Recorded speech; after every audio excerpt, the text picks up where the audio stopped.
प्रिय दोस्तों, नमस्कार।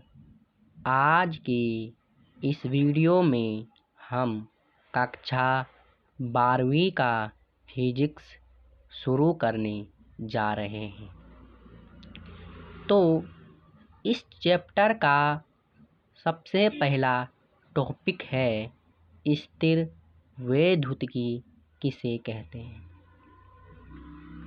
देखिए, स्थिर का अर्थ है रुका हुआ। स्थिर का अर्थ है रुका हुआ। और वैद्युतिकी का अर्थ होता है विद्युत अर्थात बिजली।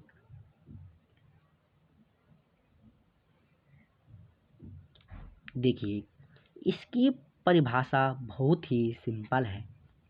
देखिए, रुका हुआ, कौन रुकेगा? आवेश। इस चैप्टर में हम रुके हुए आवेश पर ही चर्चा करेंगे। इस पूरे चैप्टर में जो आवेश होगा वो रुका होगा। देखिए, स्थिर का अर्थ है रुका हुआ। कौन रुका है? आवेश। अर्थात स्थिर वैद्युतिकी का अर्थ हुआ कि भौतिक विज्ञान की वो शाखा जिसमें स्थिर आवेश के गुणधर्मों का अध्ययन किया जाता है, स्थिर वैद्युतिकी कहलाता है। मान लीजिए, यदि कोई आवेश चल रहा है लेकिन उसका चलने का कारण कोई बाह्य ऊर्जा स्रोत नहीं है, तब भी उसका अध्ययन स्थिर वैद्युतिकी में किया जाएगा। अर्थात बाह्य ऊर्जा स्रोत का अर्थ है कि उस आवेश को चलाने के लिए हम बाहर से कोई बैटरी या कोई अन्य चीज नहीं लगा रहे, और परंतु वो फिर भी चल रहा है। उसका चलने का कारण बाह्य ऊर्जा स्रोत नहीं होना चाहिए।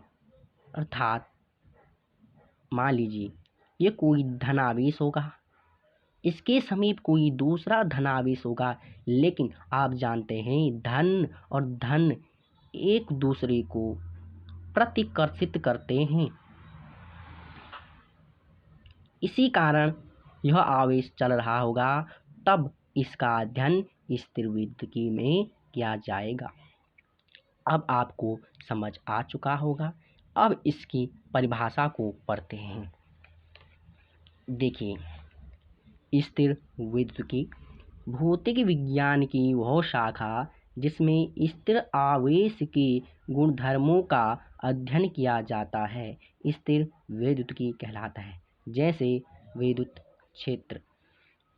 देखिए, यदि कोई आवेश चल रहा है किंतु उसके चलने का कारण कोई बाह्य ऊर्जा स्रोत नहीं है। मान लीजिए यहाँ पर इस समय ऋणावेश था, इस ऋणावेश ने इसके समय कोई दूसरा आवेश था ऋणावेश, तो इस ऋणावेश ने इस ऋणावेश को धक्का मारा, अर्थात ये आवेश चला है, तो इसके चलने का कारण कोई बाह्य ऊर्जा स्रोत था ही नहीं, परंतु इसी के प्रभाव से चल पड़ा। अर्थात इसका अध्ययन भी स्थिर वैद्युतिकी में किया जाएगा। एक और एग्जाम्पल, मान लीजिए एक धनावेश था, इसके समीप दूसरा धनावेश था, इस धनावेश ने इसे प्रतिकर्षित किया और ये धनावेश यहाँ से यहाँ तक चल गया, अर्थात ये आवेश चल पड़ा। आपको यह परिभाषा समझ में आ चुकी होगी। इस वीडियो में इतना ही। Thank you. Have a nice day.